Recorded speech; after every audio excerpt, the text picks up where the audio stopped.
আপনি যদি দীর্ঘদিন যাবৎ অ্যালার্জি সমস্যায় ভুগে লক্ষ লক্ষ টাকা খরচ করেও স্থায়ী কোনো সমাধান না পেয়ে থাকেন, তাহলে আর টেনশনের কোনো কারণ নাই। ন্যাচারাল উপায়ে তৈরি আমাদের এই অ্যালার্জি বিনাশটি সেবনে আপনি আপনার অ্যালার্জি থেকে স্থায়ীভাবে মুক্তি পাবেন ইনশাআল্লাহ।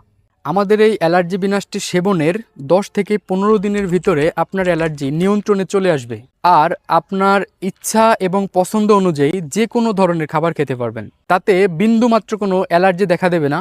আমরা তৈরি করেছি ন্যাচারাল অ্যালার্জি বিনাশ, যেটি তৈরি করতে আমরা ব্যবহার করেছি নিম পাতা, শিশু পাতা, তুলসী পাতা, কালো মেঘ, এলেঙ্গি সহ 21টি ভেষজ উদ্ভিদ। এটি সেবন করলে যে কোনো ধরনের ধুলাবালি থেকে হাঁচি অথবা কাশির সমস্যা শুরু হয়ে যায়। তাই আর দেরি না করে আমাদের এই অ্যালার্জি বিনাশ নিয়মিত সেবনে আপনি স্থায়ীভাবে মুক্তি পাবেন ইনশাআল্লাহ। অর্ডার করতে স্ক্রিনে থাকা নাম্বারে কল করুন অথবা অর্ডার নাও বাটনে ক্লিক করে নাম ঠিকানা দিয়ে অর্ডার কনফার্ম করুন।